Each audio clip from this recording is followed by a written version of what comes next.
Imagine surviving a shipwreck, only to be cast onto a subantarctic island where icy winds cut like knives, food is scarce, and rescue is a distant dream. In 1866, the General Grant crashed into the cliffs of the Auckland Islands, leaving a handful of survivors stranded with no shelter, no supplies, and just 6 matches to keep hope alive. Their fight for fire, food, and sanity would become one of the most haunting survival sagas in maritime history. The General Grant was a 3-masted bark built in 1864 in Bath, Maine, along the Kennebec River. Constructed just after the American Civil War, the vessel bore the name of Ulysses S. Grant, the Union general who would later become president. At 179.5 feet long, 34.5 feet wide, and drawing 21.5 feet of water, she was built from sturdy oak and pine, designed to survive long voyages rather than win speed records. Although advertised as a clipper, she lacked the sleekness and velocity that typified true clippers. Instead, she was an ordinary mid-19th century cargo ship, dependable, practical, and built to carry goods and passengers across the globe. Her maiden voyage placed her in the fleet of the Holmes and Company shipping line. She worked the routes between the United States, Australia, New Zealand, and England, ferrying people and merchandise. In late 1865, she left Boston for what would unknowingly become her final voyage, under Captain William Henry Laughlin, who, like many captains of the era, also held a financial stake in the vessel. The officers and crew were largely American when she departed. By March 1866, the General Grant reached Melbourne. To cut expenses while waiting for new cargo, Captain Laughlin dismissed his crew. Many quickly signed on to other vessels, an act that would accidentally spare their lives. By April 1866, the General Grant was ready to return to London. Captain Laughlin had assembled a new crew and taken on 58 passengers, many of them miners heading home after years chasing gold in Australia. Some were eager to be reunited with family. Others carried the wealth they had worked so hard to earn. The crew was a mixed group: Americans, Englishmen, Scots, and Irish, 25 men in total, including the captain. 2 women served officially as crew: the wife of steward Bartholomew Brown, who worked as a stewardess, and Mary Ann Jewell, who joined the Manifest so she could stay with her husband, Seaman Joseph Jewell. Among the 15 cabin passengers was Mrs. Oat and her 4 children, the youngest barely more than an infant. In steerage, conditions were far more crowded. 41 passengers, 11 children, 2 babies, and 4 women occupied the cramped space. The ship was heavily laden with cargo, but what set this voyage apart was the remarkable amount of gold on board. Many miners distrusted banks and preferred to carry their fortunes themselves: gold dust, nuggets, coins, and bars. James Tier, a former sailor turned prospector, had sewn 300 gold guineas into a special belt to keep them safe. The official manifest also listed 2,576 ounces and 6 pennyweights, around 70 kilograms, of gold bars under Captain Laughlin's protection. Additionally, 9 tons of zinc spelter were recorded, though later rumors suggested that some of this supposedly inexpensive metal might have concealed richer material, perhaps gold ore or even bars. The rest of the cargo included wool, hides, hardwood, and other goods destined for England. On May 3, 1866, the General Grant finally sailed out of Melbourne, fully provisioned and blessed with calm weather. Her planned Great Circle route would take her southward across Bass Strait, around Tasmania's southern edge, and then far into the Southern Ocean before curving around Cape Horn toward England. Seeking the swiftest passage, Captain Lachlan charted a sub-Antarctic course that led the vessel below New Zealand, threading the narrow, dangerous waters between the Auckland Islands and the notorious tangle of rocks and islets to the north called the Snares. As the ship neared latitude 50 degrees south, trouble began to build. Thick fog rolled in, shrouding the horizon and making navigation nearly impossible. With no sightings of sun or stars, the officers struggled to determine their location. It was Captain Laughlin's first time sailing this particular route, and he must have felt a growing unease. To reduce the risk of miscalculation, he ordered extra lookouts posted while the General Grant pressed onward through the murk. 10 days into the voyage, tension spread among the officers and crew. Lookouts peered into the dense fog, listening to the ocean and scanning for shapes in the gray void. Then, on the night of May 13th, at about 10 p.m., and the fog briefly cleared, just long enough to reveal an island dead ahead. They had reached the Auckland Islands, a remote and infamous archipelago sailors dreaded. The region was known for its towering cliffs, hidden reefs, and vicious currents.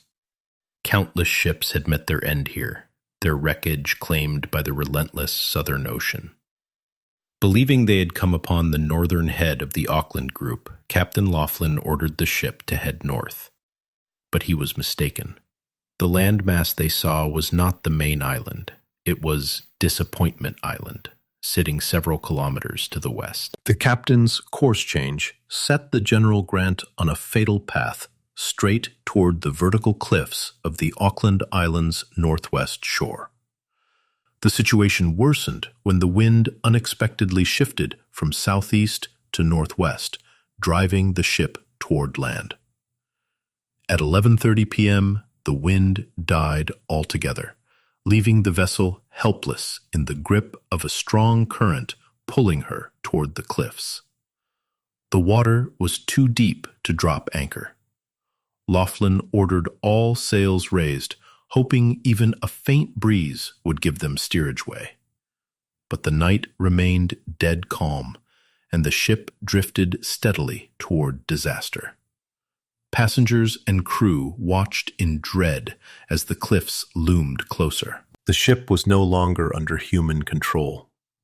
The Southern Ocean had taken command. Shortly after midnight, catastrophe struck. The General Grant smashed against the cliffs twice, shattering the rudder and jib boom and injuring a sailor. Then, to their shock, the cliffs seemed to swallow the ship. A huge cavern yawned open, and the vessel was dragged inside by the sucking force of the currents. Inside the cave, the foretopmast struck the roof and collapsed, sending rock fragments and splintered rigging crashing across the deck. Terrified passengers scrambled for shelter as the ship was pushed further into the darkness. Laughlin ordered the lifeboats moved aft to load the passengers, but panic crippled the effort. Many feared that casting off in the pitch-black seas was even more dangerous than staying aboard. A precious window of escape slipped away. Before dawn, the masts, jammed against the cave ceiling, were driven downward through the hull, allowing seawater to pour in. By sunrise, the situation had become hopeless. Laughlin gave the order to abandon ship, but nature had already turned against them. Fresh winds arrived, whipping the sea into a frenzy and increasing the flooding. The first quarter boat was lowered, with 3 men aboard. They rowed out beyond the cavern's mouth and dropped anchor, intending to help guide more boats out safely. But they misunderstood the captain's intent. He wanted them to search for a safe landing for the women and children. Lowering the second quarter boat took half an hour. Chief Officer Bartholomew Brown commanded it. Women and children were urged to climb aboard, but doing so meant leaping into the freezing water, an unthinkable risk for many, especially mothers carrying infants. Mary Ann Jewell, helped by her husband, bravely descended onto the shattered rudder and jumped into the sea in hopes of inspiring others. But for the mothers clutching their babies, the jump was impossible. They remained in the longboat, still resting on the deck, betting that it would float free if the ship went under. Brown brought his boat out and transferred several passengers to the anchored boat, planning to return for more, including his wife. But before he could, the General Grant slipped beneath the surface. The longboat, now afloat but grossly overloaded, was hit by a massive wave. It capsized instantly, throwing roughly 40 people into the icy water. Their screams echoed through the cavern as they fought the freezing sea. Mrs. Oat was last seen struggling to hold her infant's head above the water, but the weight of her soaked clothing dragged both mother and child beneath the waves. Only 3 strong swimmers managed to reach the 2 quarter boats alive. Brown pleaded to turn back and search for his wife, but the others refused, terrified that if they approached the wreck, panicked survivors would overwhelm and capsize the tiny craft. In the end, only 15 people survived as the cavern consumed the General Grant. 9 crew members and 6 passengers, including Mary Ann Jewell, the sole surviving woman. With their ship gone and nearly everyone else drowned, the survivors turned their boats toward the nearest landform, Disappointment Island, a bleak, wind-lashed patch of rock 6 miles away. After 12 punishing hours of rowing, they reached its barren shore, only to find that the island offered almost nothing. There was no shelter, barely any fresh water, and their provisions amounted to a few tins of preserved meat and some salted pork. Their first night was a torment. The freezing wind cut through their soaked clothing, their throats burned with thirst, and seasickness drained their strength. After 2 days of suffering, the weather finally eased. Realizing they could not survive on Disappointment Island, they made the perilous choice to return to the main Auckland Islands. Another 2 days of exhausting rowing brought them into Sarah's bosom in Port Ross, on the northern edge of Auckland Island.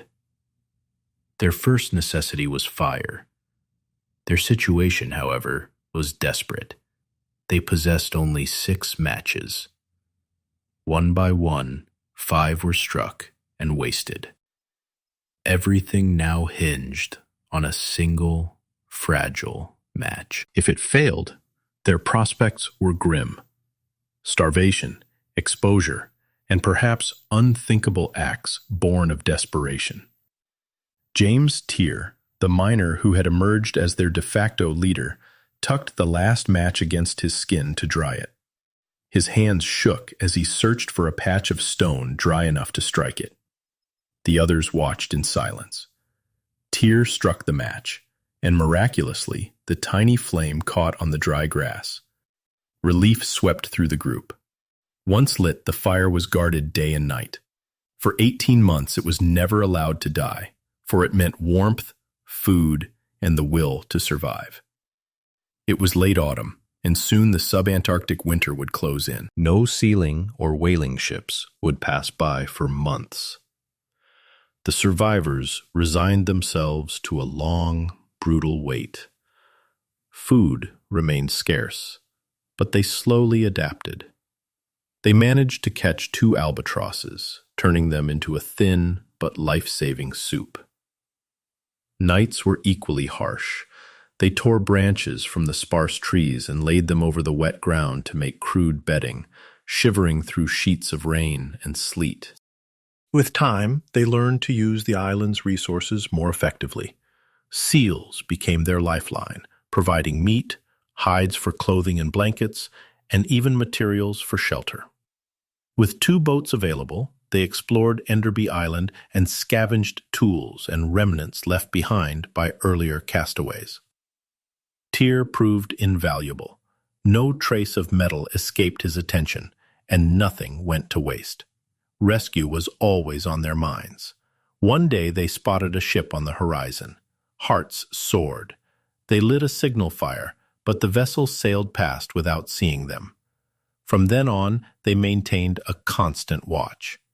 Tyr's ingenuity never ceased. He constructed makeshift canoes from spar wood and carved messages into their decks. They attempted desperate forms of communication, tying messages to albatrosses, sealing notes in inflated seal bladders, and setting them adrift. But nature gave no mercy. Seabirds killed the messenger birds, and the bladders were never seen again. By summer, 8 months after the wreck, 4 men, Bart Brown, Andrew Morrison, William Scott, and Peter McNean, resolved to attempt the impossible. They set out for New Zealand in a small open boat on January 22nd, 1867, nearly 300 miles across one of the roughest oceans on Earth, with no compass, charts, or navigation instruments. They were never heard from again. For those who stayed behind, time crawled. Autumn returned, then winter. In early spring of 1867, 62-year-old David McClelland succumbed to illness. Their number dropped to 10. One survivor, Coy, was sustained by prayer and a dream in which his mother whispered, "My son, you shall leave this island in January. A ship will come during your cooking week." But as the months rolled on with no rescue, even that hopeful vision began to feel hollow. The survivors cultivated small potato patches and captured pigs using improvised iron hooks. They domesticated both pigs and goats. Their daily diet, seal meat, blubber, roots, shellfish, seabirds, and the occasional goat or pig, kept them alive but didn't stop scurvy from taking hold.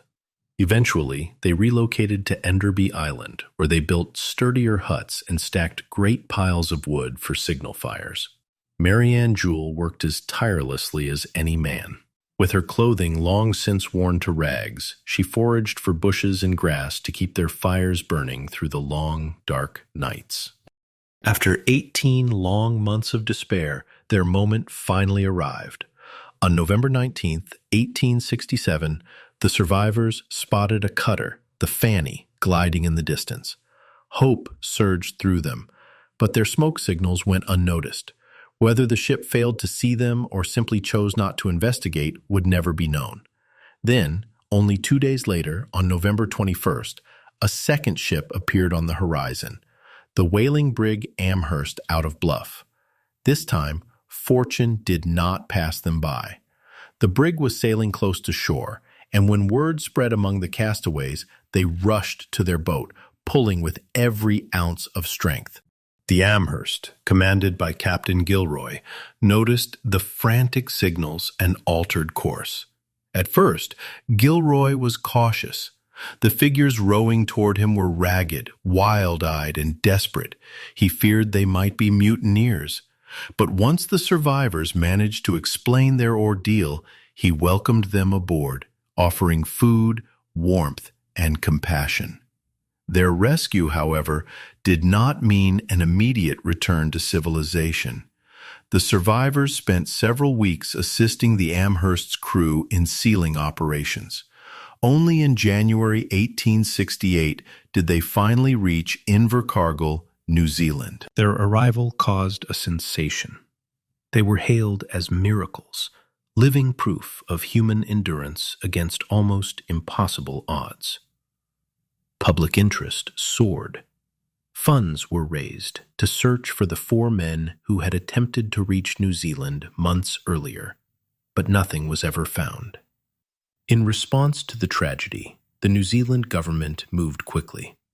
In 1867, it established castaway supply depots on the Auckland Islands to help future survivors. From 1877 to 1927, government steamers and occasionally naval vessels routinely visited the islands to restock these depots. 10 lighthouses and enforce strict bans on sealing, measures meant to protect both mariners and wildlife. For the rescued survivors, the nightmare had ended, but the legend of the General Grant was only beginning. 2 years after the disaster, in 1869, the tug Southland sailed from Bluff in search of the wreck. James Tier, one of the original survivors, served as guide. But the Auckland Islands offered no mercy. Gales and punishing seas drove them back, and the expedition returned empty-handed. 3 years after escaping death, David Ashworth, another survivor, set out to uncover the truth for himself. On March 26, 1870, he departed Bluff aboard the 48-ton schooner Daphne, led by Captain Wallace. Ashworth claimed to know exactly where the ship had vanished. With calm seas and clear skies, the Daphne approached the western cliffs of Auckland Island, the very walls of stone that had nearly killed Ashworth years earlier. Ashworth, the captain, and 4 sailors took a quarter boat to inspect the cliffs. 3 men remained aboard Daphne, watching their companions disappear into the grim coastline. Hours passed, then an entire day. The boat never returned. The crew searched desperately, scanning the sea and shoreline for any sign of Ashworth and the others. Not a single piece of wreckage surfaced. Eventually, with no hope left, they were forced to turn back, leaving yet another mystery entangled with the fate of the General Grant. Had Ashworth and his men been pulled into the same cavern that had swallowed the ship? Was the wreck still hidden somewhere inside that dark chamber, its gold locked away by nature itself? Some whispered that the ballast listed as zinc spelter had really been gold, and that Ashworth was the last living man who knew the truth. If so, he carried that secret into the deep. In 1876, another attempt was made. The schooner Flora, guided by survivor Cornelius Drew, sailed to the islands in search of the wreck. Drew's first-hand experience made him the best hope yet. Still, the expedition failed. Like those before it, it found nothing. In 1907, the vessel Dundonald embarked on a renewed treasure hunt. Instead, it became part of the tragedy. The ship smashed against the cliffs of Disappointment Island, killing 12 crew members. The 16 survivors clung to life on the island for 7 months before they were rescued by the government steamer Hamoa. At least 9 expeditions attempted, unsuccessfully, to find the General Grant's remains. By 1960, yet another salvage mission was being planned, but the New Zealand authorities intervened. Too many lives, 91 in total, had already been lost chasing the legend. The Marine Department officially banned all further attempts. Still, some could not let the mystery go. New Zealand explorer Bill Day led multiple expeditions across several decades, convinced the wreck lay waiting to be discovered. Despite exhaustive searches and valuable scientific findings, he too came up empty-handed. The ocean kept its secret. If the treasure of the General Grant ever existed, more than 2,576 ounces of gold, over 70 kilograms, it remains hidden somewhere beneath the waves, perhaps deep inside the cavern where the doomed ship met its end. It may be a fortune sealed away by time and tide, or simply a story embellished by yearning and legend. What is certain is that the mystery still calls to explorers. And yet, none have broken the island's eerie grip. As the age of steamships, modern charts, and eventually the Panama Canal reshaped global travel, the era of catastrophic sub-Antarctic shipwrecks came to a close. But the story of the General Grant endures, part tragedy, part riddle, and part timeless lure of treasure lost beyond reach. If you want more unbelievable true stories like this, Make sure to smash that like button, subscribe, and ring the bell so you never miss our next deep dive.